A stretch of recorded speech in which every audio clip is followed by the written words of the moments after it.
Hello, world, and welcome into the In My Footsteps podcast. I am the host, Christopher Setterland, coming to you from the vacation destination known as Cape Cod, Massachusetts, and this is a special bonus episode. It is episode 46. As you all know by now, the bonus episodes are a little shorter, hyper-focused on one particular topic, and of course, being the week that it is, this topic is going to be all the things that I'm thankful for. I hope that all of you out there have a wonderful Thanksgiving and you get to spend it with as many friends and family and people that you care about. Like I said on last week's episode, this is probably going to be one big long shout out to all kinds of people, places, businesses. I hope they're all listening and I hope you understand how much I appreciate all of you. I also hope that nobody was fooled by the fact that this podcast dropped on a Tuesday rather than a Thursday. I wasn't dumb enough to put this up on a Thursday when it's Thanksgiving, but who knows, maybe you're listening to it on Thanksgiving, and I appreciate that, but I figured the numbers would be a lot lower, so I hedged my bets and dropped it a couple days earlier. And I chose Tuesday, November 23rd. I chose that date for a very particular reason, because it's my sister Katie's birthday. You've heard me mention her and her company, Wear Your Wish, her clothing and apparel company at wearyourwishes.com. You hear them every week on the podcast. And I've mentioned it before about all of her hard work and all the dedication and the risk, the calculated risk that she put into creating her own company. When you go to the website, all the products there, that's her idea, straight from her mind. I wanted to make sure that she got the first shout out on here for her birthday. And I'm just so proud of all of the work that she's done. That's why I loved the ability to promote her business on the podcast or on social media, because I know how hard it is to do the kind of work, the work that you love. I mean, just this podcast right here, recording it, editing it, marketing it, creating visual aids or videos, and doing the research for topics. I know how hard it is to create that. So I love the ability to share her stuff with you. So I hope you have a really happy birthday. I hope you'll end up hearing this guaranteed after your birthday. So it'll be like an extra present. If you're listening to it on Thanksgiving, though, I'm going to dive in right now to all the things I'm thankful for. That has to start off with the food of Thanksgiving. I was going to do a top 5 list, but I figured it would be too hard to just name all my top 5 favorite Thanksgiving foods. Because for me, you have to start with the turkey. But if you don't have turkey for Thanksgiving, sometimes people have ham. I remember back in the day, there were times that my father would make cornbread stuffed pork. That was mostly a Christmas thing, though. You got turkey and gravy. Mashed potatoes are a must. I don't know if you prefer whipped, like the fake mashed, or the real ones that are like lumpy so you know they're homemade. Salt, pepper, a little bit of garlic. Cranberry sauce, and then the regular stuffing. Stovetop was always the best. You don't have to make homemade stuffing. Just get stovetop with the bag of seasonings in it. Butternut squash or candied yams. They're pretty similar. You need bread, or as my Nana would always say, nice warm rolls. She would, when we would go over Thanksgiving, she would say that like she knew everyone liked all the other foods. It's like she felt bad for them, so she would give them a special announcement. Oh, we got nice warm rolls. I'm like, yeah, but I want turkey and mashed and stuffing. At my Nana's, we'd have the green bean casserole with the French fried onions on top. I was never a big fan, but it does remind me of her. And the classic cheesy hash brown potatoes that, can't remember if she always made it, but I know my Uncle Bob kind of inherited the job of making them. And desserts, cakes and pies, but at my Nana's, it was always pumpkin pie with Cool Whip. Always Cool Whip. I remember that with my Nana, the Cool Whip. We'd have the big container in the fridge. How much food did you guys eat on Thanksgiving? And I don't mean just this year in particular, but it just seems like your stomach doesn't know when to quit on Thanksgiving. That's the holiday season. That's why most of us gain weight, because it's just so easy with so much dense food that tastes great. And at my Nana's, we would always go for a walk around the neighborhood or go down to a cranberry bog after we ate to try to burn off some of the calories. Those were always fun. Those walks, there was always nonstop comedy there. Did any of you ever have snow on Thanksgiving? I can remember one year we had a real bad snowstorm on Cape Cod. Well, it's bad for Thanksgiving in November. and my grandparents were coming over. I remember I was probably 11 years old, having to go out in the snow and help push the car so they could get into the driveway. But I mentioned a lot of those comfort foods that you get on Thanksgiving, and I thought it'd be fun to kind of name off some of my favorite places, not just on Cape Cod, but in kind of this area. And I thought of it as comfort food for my soul. I've mentioned it a lot before, but Englewood Beach in West Yarmouth, that's a big time spot for me. That was my Nana's beach where she would go and do her crossword puzzles. If I ever went to her house, when I was in my 20s and 30s, if I went there and her car wasn't there, it was like 99.9% sure that she was down at Englewood Beach doing her crosswords. Going there is like a comfort spot for me because I can kind of feel her there. And it's nice to have that because I can't really go to her old house. It got sold. And unfortunately, she really doesn't have a grave. Her ashes were scattered over my grandfather's grave, so you really can't do much there. So it's nice to have places to go to that remind you of people that are important. I always love to go to Chatham Lighthouse also. Any of you that follow me on social media, you know that I always take pictures of it. I go there maybe not once a month, but it's pretty damn close. And I always take pictures and I always caption them with, of course I'm here. I also love to go to the Plymouth waterfront because that area my parents lived at when they were teenagers before they had kids. So it's fun to kind of be in that area. It's got this connection to me that I can kind of feel. It's like a second home almost. And it's nice to kind of go to places where your parents met or where they lived, things before they became parents. I don't know if you guys have places out there, that you go to where if you're having a bad day, if there's somewhere within 10, 20 minutes of where you live that you can go to and it kind of decompresses you. It's funny for me, it used to actually be Bass Hole, Gray's Beach in Yarmouthport. It was a place that I went with two of my closest friends ever in my life. We used to always go and hang out there. That kind of was a comfort zone spot, but with the advent of Instagram, it's an excellent place for sunset photography with this long boardwalk sticking out into a marshy area. And it's become so popular now, so it's always full. I still check out Bass Hole, but not as much as I used to. And kind of a cheat as far as comfort zone type places is in the off season going to anywhere on the outer Cape. Once you pass by the Orleans Rotary, it's typically so desolate and quiet out there, like how Cape Cod probably was 100 years ago. And I find myself just wandering out there, driving down any side road. That's how I find these cool little nooks that are unfamiliar to me. Basically anywhere on the outer Cape, you'll find me in the winter if I have time, even if I'm not taking pictures, just to soak in the sun and the sand, even if it's like 20 degrees out. And I think about this project, the podcast, my writing, my passions in life. And I start to think back of those people that have given me a chance and helped stoke the fire of creativity and the passion, and all those people that I'm thankful for. I wouldn't be doing this. I wouldn't be working on a 7th and 8th book without people to take a chance on me because I'm not famous. I don't have clout. So you've got to pin your hope sometimes on people that see something in you. And obviously family and close friends will believe in you and help push you. And that's great. And when I think of people that I'm thankful for as far as career goes, the first person that pops in my head is a man named Bill D'Souza Mock. You may not have heard his name on the podcast before. He's a really great travel and tourism guide in Massachusetts. But he's someone that after my first book came out, he reached out to me because he was kind of like, I know all of the authors on Cape Cod. How come I don't know you? We became friends. We would meet up for coffee and just chat. He would have people to talk to, but he'd also just have knowledge and words of wisdom for me when I was just starting out.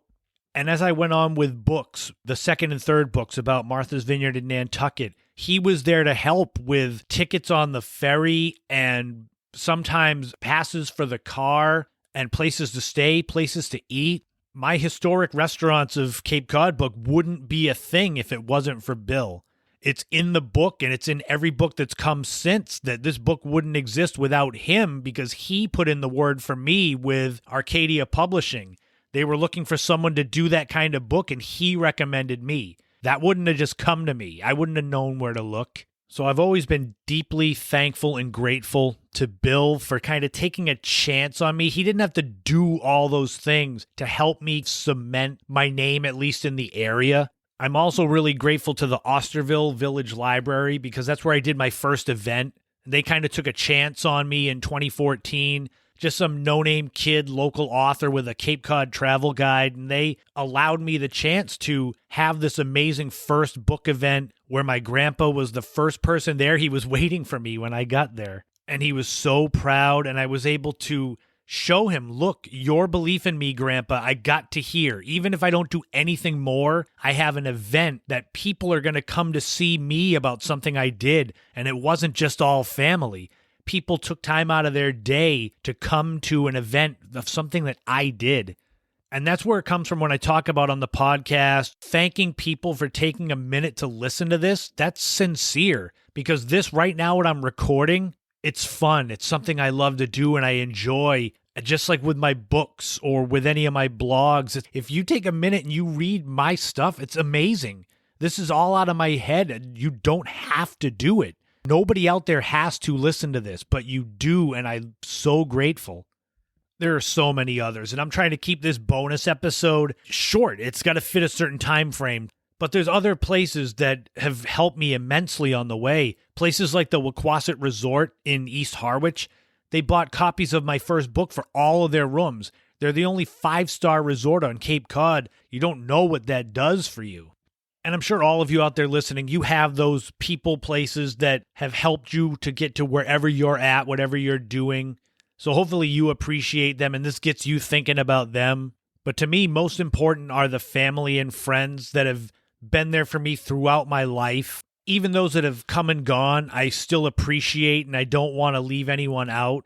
But obviously I start with my mother who's always had my back, my siblings, my sister Kate, who I mentioned at the top, my sisters Lindsay and Ashley, and my brother Matt. I remember when we were kids and we would all fight all the time.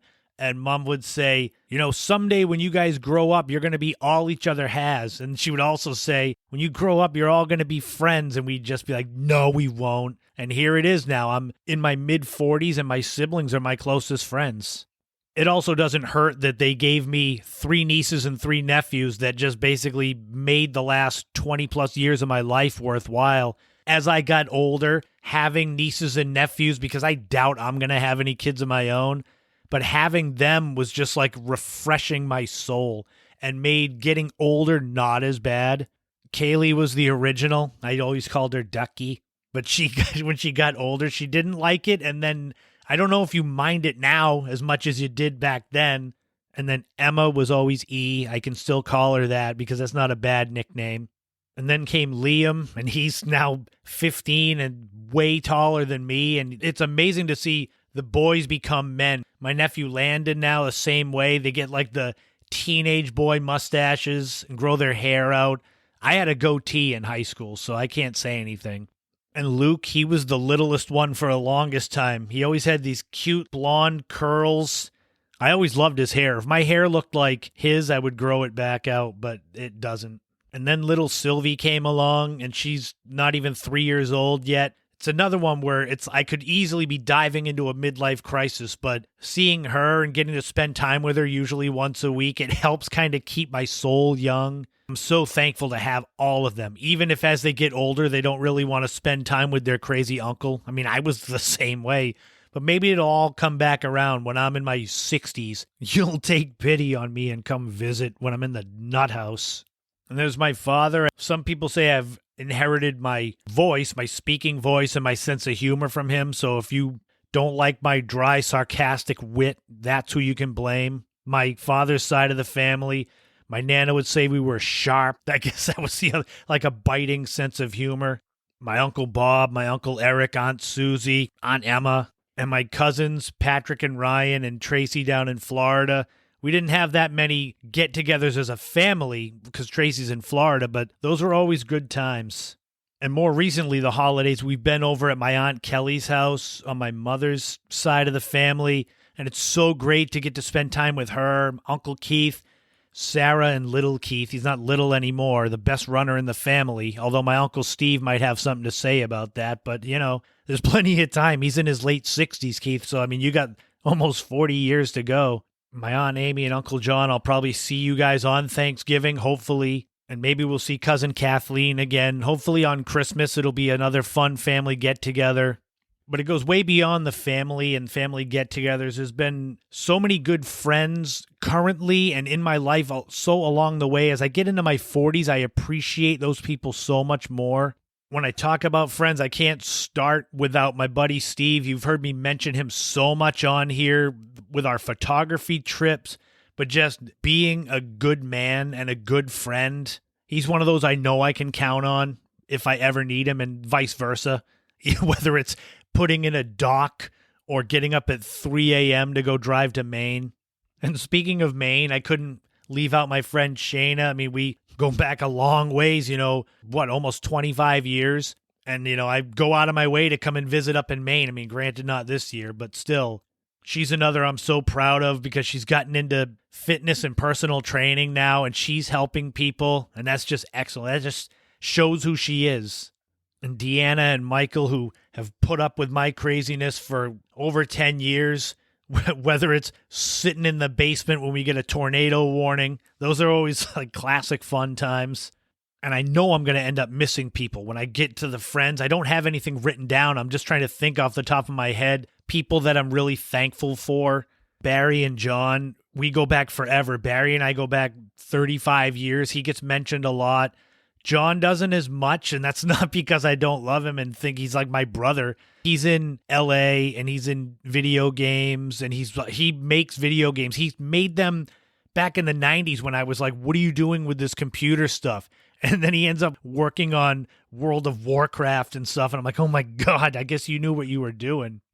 There are times that I wish that he and Barry still lived on the Cape, but when they got out of college, Barry went to Rhode Island, John went to California, and they've got great lives. They married great women that made perfect partners, and sometimes I'm envious of them, the lives that they have. This is fun to have the freedom to do what I feel like doing whenever, but their lives feel a lot more important a lot of the time.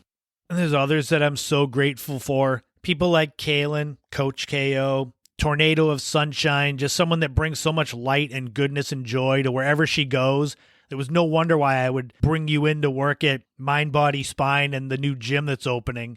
Selfishly, to have some of that good vibes that you bring kind of rub off in the air. It makes it a better place. And people like Crystal, who basically gave me my first platform to bring my first book to an after-hours event I think it was for the town of Dennis. You invited me there, and she's been friends with my sisters forever, and so she's been basically part of the family since as long as I can remember. And my buddy Mike with Barb's Bike Shop. I haven't ridden as much as I did last year. I'm trying to get back into running. It's always a blast. He's got this nonstop energy, infectious. His humor is kind of wild. It's a blast hanging out with him. And we got to get Greg back out to ride with us. I'll do a night ride again. You, Mike, and Steve and Greg, we did that one time. And then there's people that I don't see much anymore or hear from much anymore, but are still important parts of what made me who I am as I grew up. I think I just mentioned Hassan on episode 44 about Tecmo Super Bowl. He literally just got another degree from Cornell University. He's got so many college degrees. It's not amazing because I shouldn't say that. It would sound like I was surprised that he has all of this skill and knowledge, but still, it's one of those things. I look at his wall of degrees and certifications that he has and wish I had that kind of skill. And then there's Monique, who she's one of the best friends I've ever known, and she and I were very similar personality-wise, which could be good and bad. But she moved off Cape Cod and she ended up going off to join FEMA because all she wanted to do was search and rescue and help people when they're in trouble with disasters. How much more admirable of a cause could you have than helping people in need? And of course, there's Dawn, who I wouldn't have met without Monique. And she's another one, just so much fun, but very wise and deep and thoughtful. And I know anytime we get into a conversation, I know it's going to be a lot of deep stuff and good. It's like cleansing for the soul. And it's great to have someone that has that kind of insight. And I'm sure there's others I know I'm going to miss, like the crew that I worked with at Mayflower in the kitchen and the wellness aides, those people that made going back into cooking out of necessity something that I actually now fondly look back upon. And my old Marshside crew, restaurant story time is them, but there were so many people. Maui, you became basically my second father, like Serpa. I have two stepfathers that I'm so grateful for having that kind of important male influence in my life. My grandpa and Maui and Serpa. I'm so grateful to all of you. And of course, Megan, that basically became my tag team partner in crime for so many years at the Marsh side. She saw all the same stuff as me. Liam, who was my legit prep boy tag team partner along with Brian. We were the triple threat back in the 90s. God, I sound like it's like a yearbook or a Lifetime Achievement Award exception right now. But it's Thanksgiving. I want to shout out as many people as I can so you know how much you mean to me. I just hope all of you out there listening, even ones that I've never met before or interacted with before, know how grateful I am that you're taking a chance to listen to this podcast. And those of you that I do know, thank you. I mean, I couldn't get here without you people that I've mentioned and so many more that I'm probably forgetting and I'll feel bad, but please don't at me too much. So I hope you have a great Thanksgiving, a great holiday season. Next month on the podcast is going to be awesome. A lot of Christmas stuff. It's going to start next week with episode 47. We're going to have a new restaurant story time, speaking of the Marsh side. It's going to have to do with battles with baked potatoes, which you'll have to listen to learn about. We're going to take a road trip to Colonial Williamsburg in Virginia. We'll go way, way back in the day to what it was like to have the Nintendo Game Boy. There'll be a new top 5 featuring the top 5 Christmas TV specials. This Week in History will focus on the debut of Michael Jackson's Thriller video and so much more. But thank you all so much for tuning into this special bonus episode 46. You know where to find me on all the social media, Instagram, Facebook, Twitter, YouTube, the website, ChristopherSetterland.com. I'll be back next week with a normal length episode, but have a happy Thanksgiving. Thank you all so much, and I will talk to you again soon.